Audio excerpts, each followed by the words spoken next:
Welcome back વિદ્યાર્થી મિત્રો. ભાઈ લાસ્ટ ટાઈમ આપણે ભણી ગયા હતા સુપરલેટિવ ડિગ્રી અને મેં તમને એના 3 નિયમ સમજાયા હતા જે સેમ કમ્પેરેટિવ પર ડિપેન્ડ કરે છે.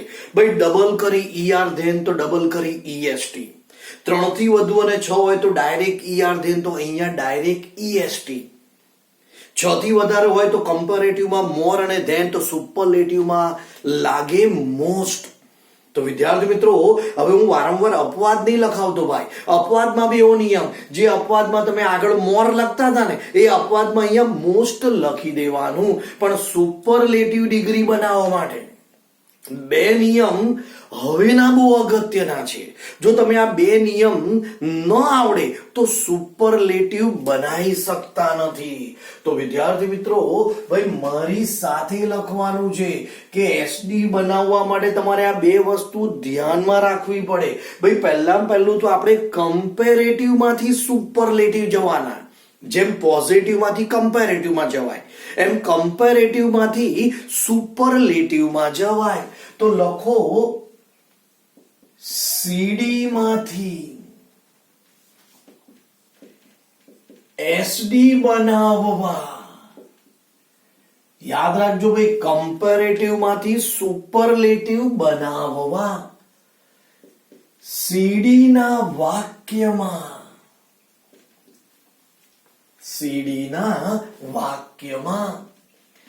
ધેન પછી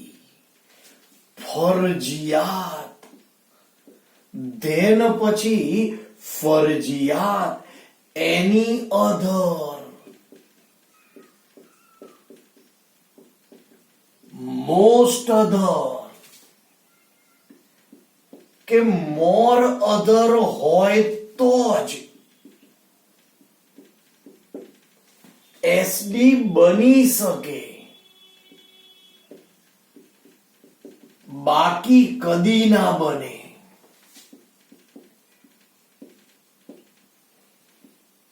યાદ રાખજો વિદ્યાર્થી મિત્રો. ભાઈ કોઈ કે સર આપણે કમ્પેરેટિવ માં તો આવું ભણી ગયા હતા, lion is stronger than tiger. ભાઈ parrot is smaller than parrot is smaller than peacock. Peacock is more beautiful than parrot. Elephant is fatter than hippo.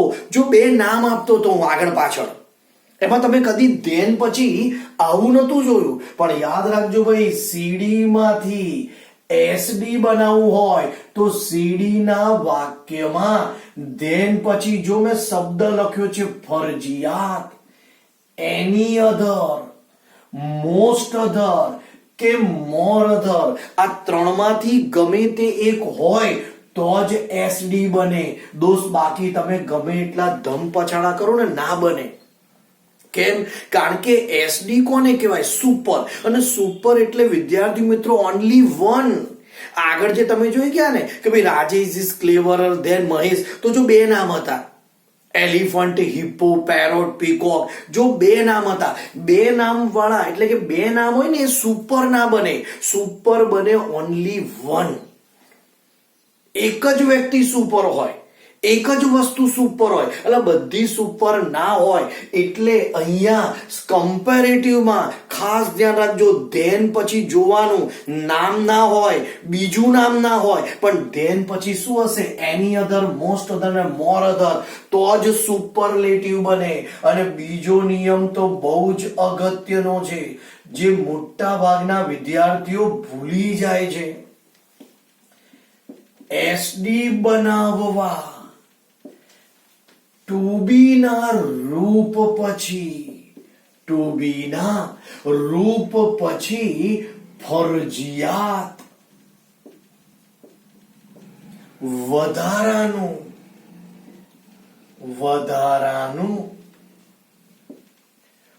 One of the અથવા તો ધ મુકાય છે. યાદ રાખજો, જો સુપરલેટિવ બનાવતી વખતે ટુ બી ના રૂપ પછી જો ભાઈ શબ્દ છે ફરજિયાત વધારાનું દોષ વન ઓફ ધ લખવું જ પડે. કોઈ કહે સર આટલું લાંબુ ના લખવું હોય તો ધ તો લખવું પડશે. વન ઓફ ધ કે ધ ના લખો ભાઈ તમને 0 માર્ક્સ ના મળે. કારણ કે સુપર એટલે એક એટલે વન ઓફ ધ અથવા તો ધ ચોક્કસ. ધ એટલે ચોક્કસ. તો વિદ્યાર્થી મિત્રો આ નિયમ કદી ના ભૂલતા. એસડી બનાવવું છે તો તમારે compulsory one of the two B ના રૂપ પછી કાં તો ધ લખવું જ પડશે. અને આ બી ભૂલતા નહીં. કમ્પેર એટલે આખા વાક્ય માટે નિયમ છે. ચાલો એક કામ કરું છું ભાઈ, હું તમને 4 વાક્ય આખા શીખવાડું છું અને 4 વાક્ય અડધા. તો વિદ્યાર્થી મિત્રો આખા વાક્યમાં ધ્યાન આપજો.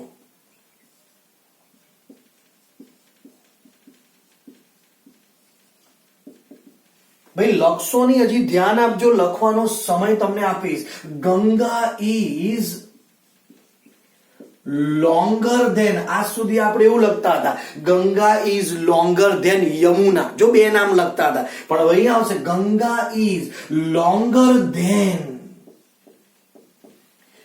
Most other river in India. તો વિદ્યાર્થી મિત્રો જુઓ આ વાક્ય બી કમ્પેરેટિવ જ છે, પણ જે ધ્યાનથી વાંચે એને ખબર પડે. જુઓ ઈઆર ધેન અને એના પછી જો પાછળ શું લગાવ્યું છે મેં, મોસ્ટ અધર. તો કમ્પેરેટિવમાં ધેન પછી એની અધર, મોસ્ટ અધર, મોર અધર તો સુપરલેટિવ બને. અને ફરી બોલું, સુપરલેટિવમાં એક જ કરતા હોય. બને કોઈ ગંગા પછી કોઈ બીજી નદીનું નામ આપ્યું તમને? ના, નેવર, ના આપે. તો સુપરલેટિવ બને. તો જો ભાઈ સુપરલેટિવ વાક્ય બનાવજો, ધ્યાન આપજો. ધ ગંગા ટુ બી નું રૂપ ઇઝ. હવે જો લખ્યું છે ટુ બી ના રૂપ પછી ફરજિયાત વધારાનું વન ઓફ ધ. ભાઈ લખવું પડે. કોઈ કહેશે હું એકલું ધ લખું તો ચાલે? વેલિડ. ભાઈ હું વન ઓફ ધ લખું છું. The Ganga is one of the. જેને ઈઆર લાગે વિદ્યાર્થીઓ એને શું લગાવી દેવાનું? ઈએસટી. હવે બધાને ખબર છે ધેન નીકળી જાય, મોસ્ટ અધર નીકળી જાય. યાદ રાખજો, તમે ધેન પછી એની અધર હોય, મોસ્ટ અધર હોય કે મેની અધર હોય, તમારે કાઢ્યા પછી કશું બદલવાનું નહીં. જે છે બેઠું લખવાનું. ભાઈ રિવરનું રિવર બેઠું જ લખવાનું. કોઈ કહે છે ગંગા એક છે તો આ બહુવચન છે રિવર, તો હું રિવર કરી દઉં. અલા ભાઈ તારે એવું નથી કરવાનું. જે છે એ જ લખ. તમારે જે છે એ જ લખવાનું છે. એક બીજું ઉદાહરણ,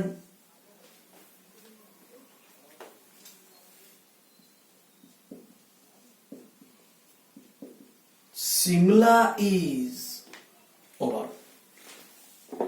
ડબલ ટી વાળા લઈએ.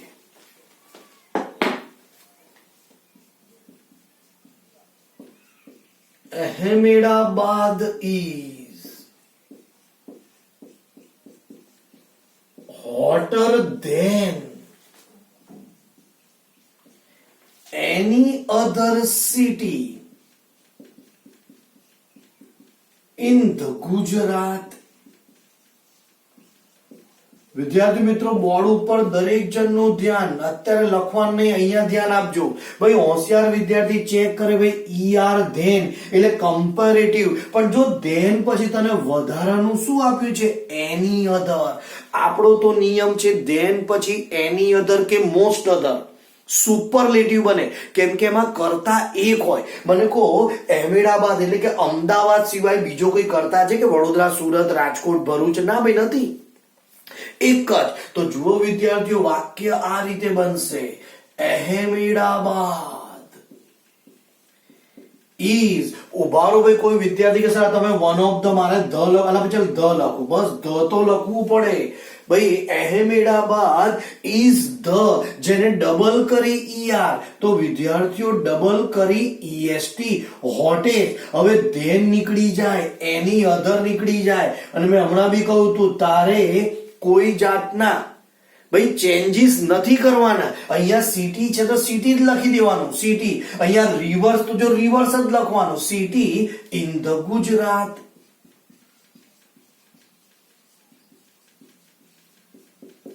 હજી ધ્યાન આપો વિદ્યાર્થીઓ.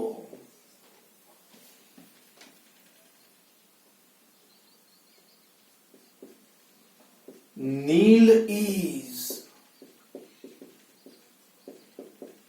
better than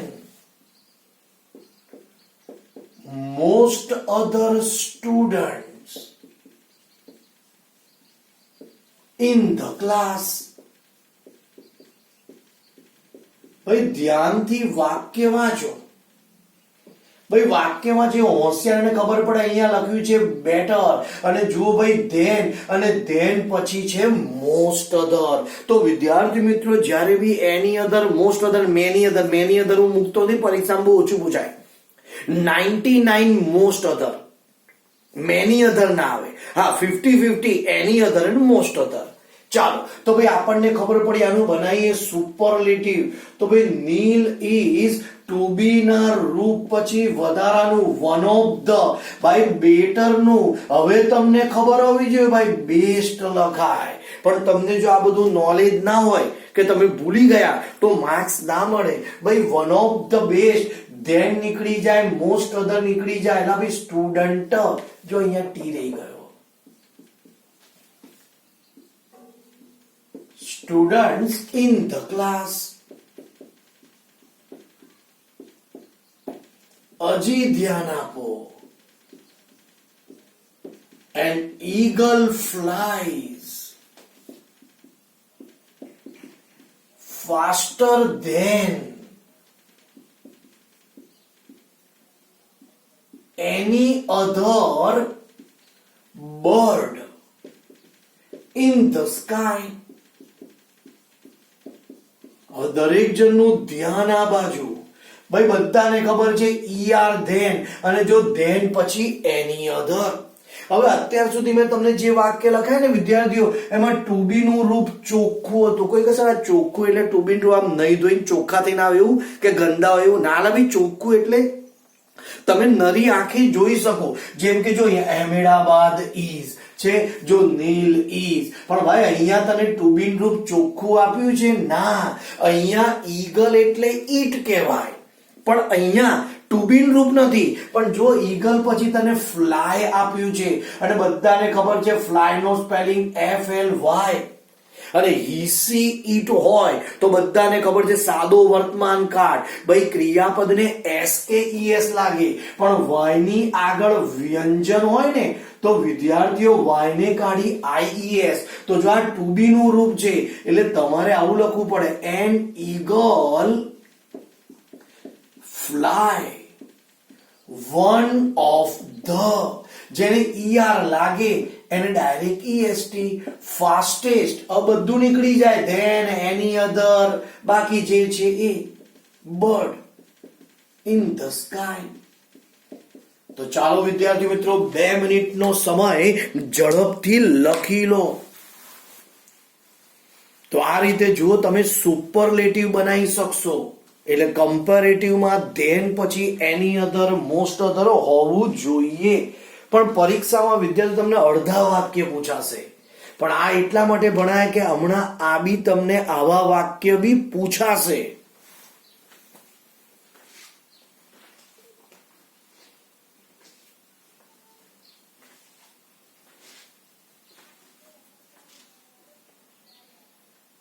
તો વિદ્યાર્થી મિત્રો શાંતિથી 4 વાક્ય લખી લો. હમણાં 4 વાક્ય અડધા ભણાવું છું.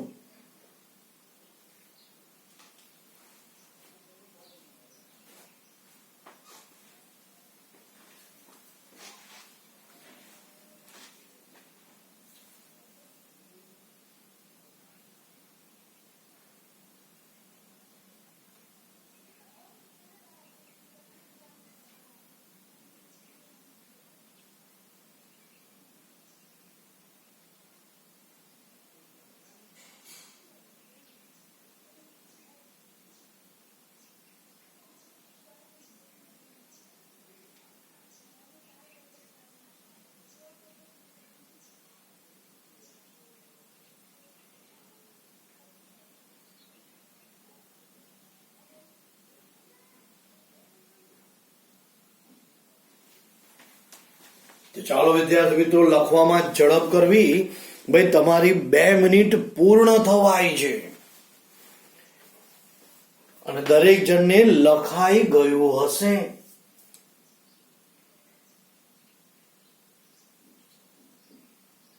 ઓકે, તો વિદ્યાર્થી મિત્રો 2 મિનિટ પૂર્ણ થઈ ગઈ. ચાલો હવે આપણે અડધા વાક્ય જોઈશું. હા, આનો ફોટો મળી જશે.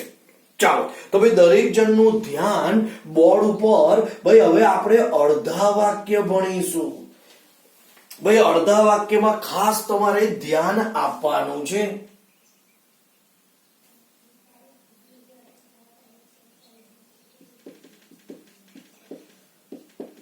Bitesh is the ખાલી જગ્યા એટલે કે બ્લેન્ક ફૂલ પોઈન્ટ. અને પરીક્ષામાં ચોખ્ખું લખ્યું હશે showing comparison.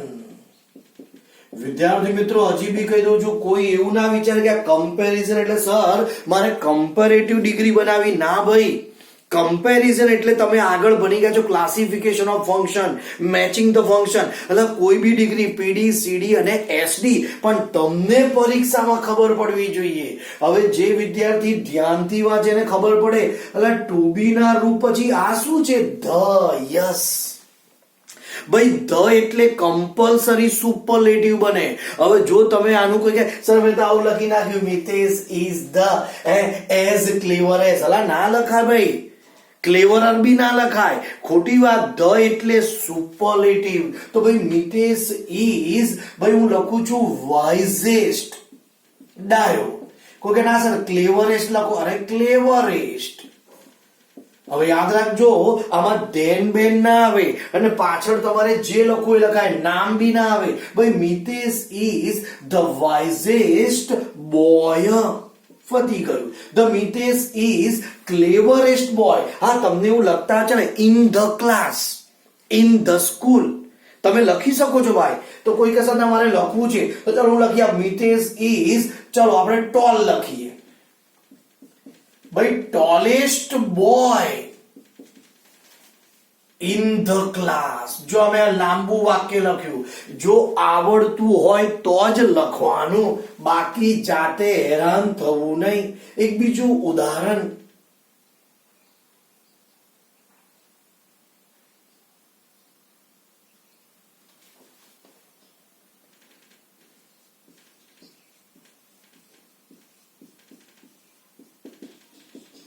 Sardar Patel is the most blank. હવે વિદ્યાર્થી મિત્રો, તમને આ રીતે જો પાછળ બધી બ્લેન્ક આપી હશે, હવે જે વિદ્યાર્થીને અહીં કૌંસમાં લખ્યું છે શોઈંગ કમ્પેરિઝન, હવે તમારે વાંચવાનું અને તમારે નક્કી કરવું ભાઈ પીડી બનાવી છે, સીડી કે એસડી, એ ડિપેન્ડ તમારા ઉપર છે. હવે તમે વાંચો તો ભાઈ પહેલું તો વિદ્યાર્થી અહીંયા આ ઈઝ પછી ધ વાંચે અને જો આ લખ્યું છે મોસ્ટ. યાદ રાખજો વિદ્યાર્થીઓ, બધાને ખબર છે ધ એટલે બી સુપરલેટિવ. ભાઈ મોસ્ટ એટલે શું? પણ મોસ્ટ ક્યારે વપરાય? 6 કરતા વધારે. તો Sardar Vallabhbhai Patel is the most ભાઈ ફેથફુલ લીડર. ફેથફુલ. અને આ કોણ છે ભાઈ? ત્યાં કઈ સ્ટુડન્ટ ના લખાય ભાઈ. પાછા કોઈ કહેશે મેં તો લખી નાખ્યું મેન. ભાઈ એક વસ્તુ જો, એ લીડર છે. મેન બરાબર છે ભાઈ, પુરુષ હતા એક એવી સ્ત્રી નતા, પણ તમારે એમના માન કાકે વ્યક્તિ તમે ઓળખો છો ભાઈ, એ આપણા દેશના રાજકીય નેતા હતા. તો ફેથફુલ લીડર્સ, આ એસ લગાવાય, કઈ વાંધો નહીં. એવું જરૂરી નહીં કે તમે એક વચન જ લખી શકો. Leaders in India.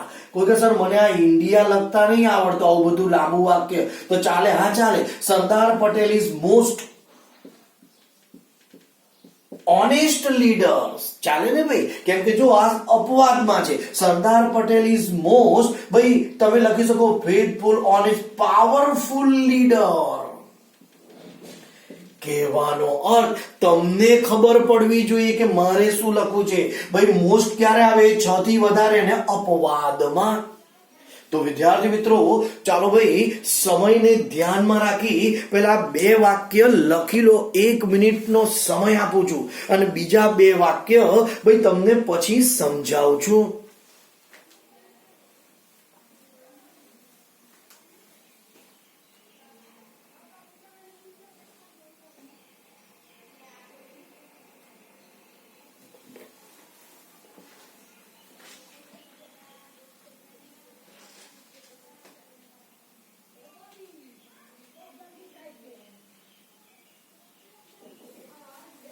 તો વિદ્યાર્થી મિત્રો લખાઈ ગયું હશે.